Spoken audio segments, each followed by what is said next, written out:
Hello there, World of Tankers, and welcome to the channel. I'm your host, Adrodals Blitz, and in today's video, I'll be playing in my most expensive Tier 8, the Scepter. This is basically an M3O. I mean, we can see they look identical, and statistically they are identical, apart from the fact this tank has the reserve track mechanic, and the M3O does not. The Scepter is, I gotta say, a very cool looking vehicle, but apart from that, there's not much special about it, but it is very fun to play. This tank probably cost me close to 200 million credits to get my hands on. Yeah, you heard that right, 200 million credits in the Luxury Lounge event. Now, it's not like it really hurt my account. I have 900 million credits on it, and that's after spending 1 billion credits on the previous Luxury Lounge event. So, it's not like it hurt me all too much, but it's still a ridiculously absorbent amount of credits to spend on one singular vehicle, especially when it is literally just a tech tree reskinned. So I figured I'd play in this vehicle, give it a bit of light, you know, make sure I can get some of those credits back I spent on this vehicle. What do we have up against us? Well, ironically, we actually have a Scepter against us. The chances of that were probably 1 in a couple thousand, and we managed to get that chance. So we do have a Scepter up against us, which is quite funny. WZ-110, Luva, Tiger 2. They got a lot of actually decent heavies.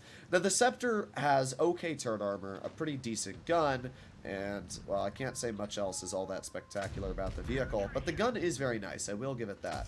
We got a nice shell into the enemy Scepter, and, oh boy, there's a lot of stuff here. Let's see, we got the Luva in the back, we got a nice shell into his vehicle, and we've dumped our clip. We've dealt our 900 damage. We're going to back up, and we're going to chill here.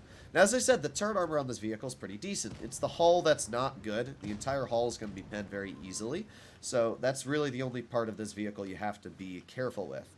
Now, our Progetto is playing a bit aggressive, I would definitely say. Let's aim it on the Tiger. Unfortunately, that shell appears to have gone a little bit astray from where I wanted it to. But that shell did end up penetrating, and let's see. We got the enemy Scepter over here once again. Bonk. Easy shell into his vehicle. Nice bounce.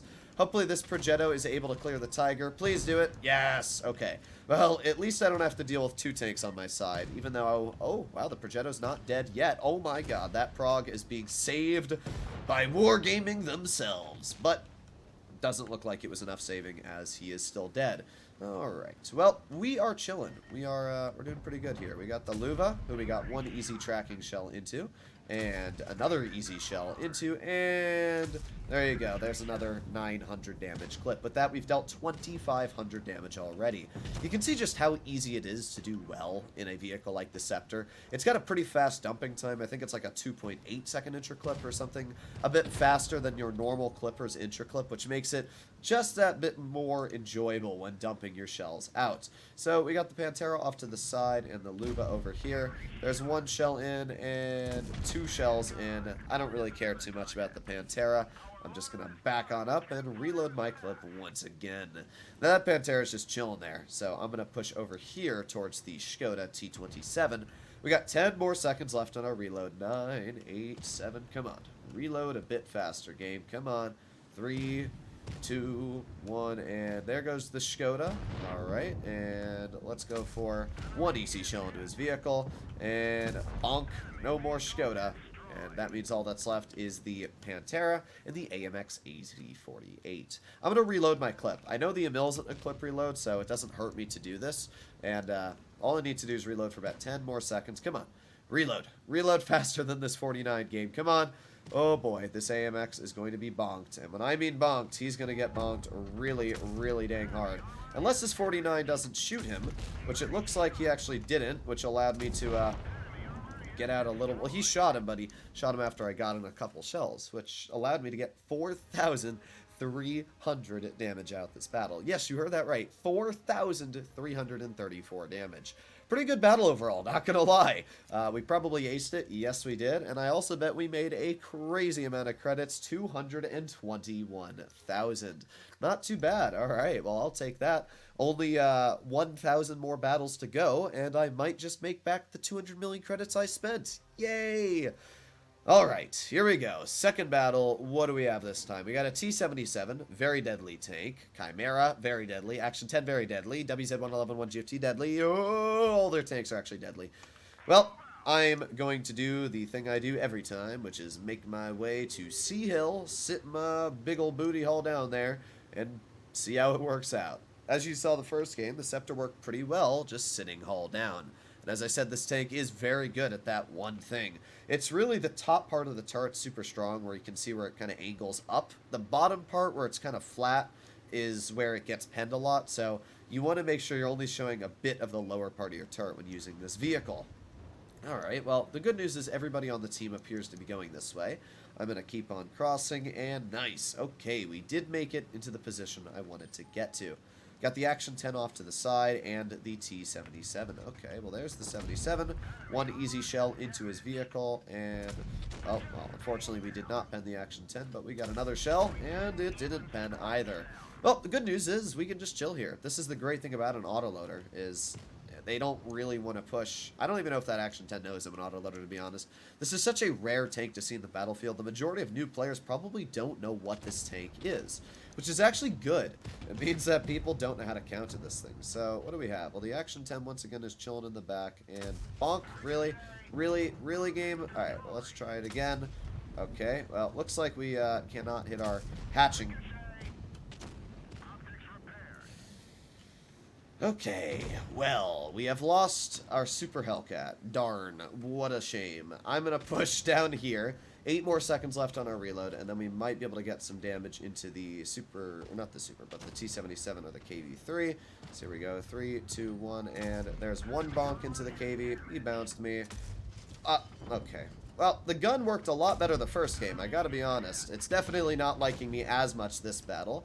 We are still getting out damage. I mean, that KV-3 is still not very healthy, and if this T-34 pens this T-77, that'll be fantastic, because the T-77 is by far the most annoying Tier 8 on their battle. So I'm going to reload, and here we go. We've got some shells. Got the ISU-152 in the back. There's one shell into his vehicle, 2 shells into his vehicle, and...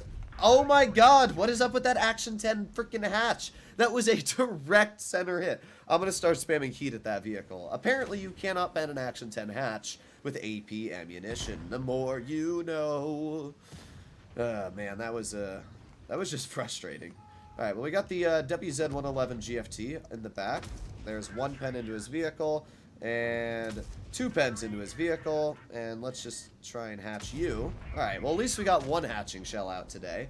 Alright, well, that's another 900 damage. With that, we're up to 2,300. And once again, I mean, you can just see the Yo is such a good vehicle. It really is an underrated tank, in my opinion. But here we are. Let's get over this hill here and get towards the side of this Action 10. Maybe we finally can get a clip into this poob of a player.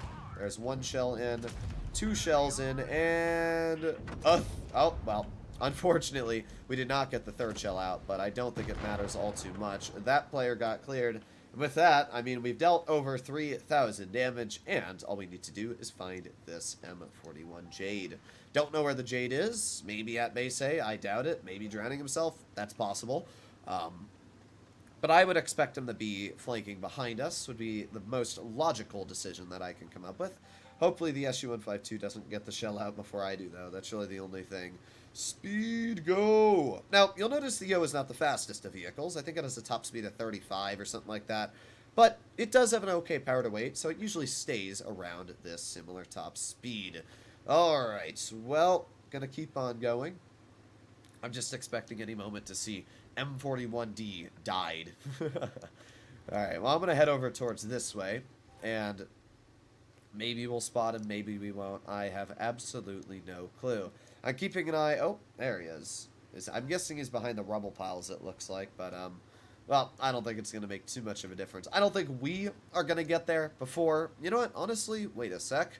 We might be able to get a shell in. Oh! Oh! Oh, come on. Let me get a shell into you. I want to touch you. Haha, don't take that out of context. I don't think we're going to be able to shoot him. It looks like he is quite away. Oh, and bonk, he is drowning himself. Alright, well, I could care less. There you go, ladies and gentlemen. Pretty good battles overall for the Scepter. I think it's a pretty fun vehicle, and it's the same as the M30. I think both of them are really underrated. And I think this Scepter, as I said, is actually a really good vehicle because people don't see it. They don't really know what to expect out of the tank. They don't know what its stats are or really how to engage it that much. But not bad, 3,067 damage, a pretty easy victory. And that's 2 3Ks in a row. Well, there you have it. I'll see you all in the next one. Bye-bye.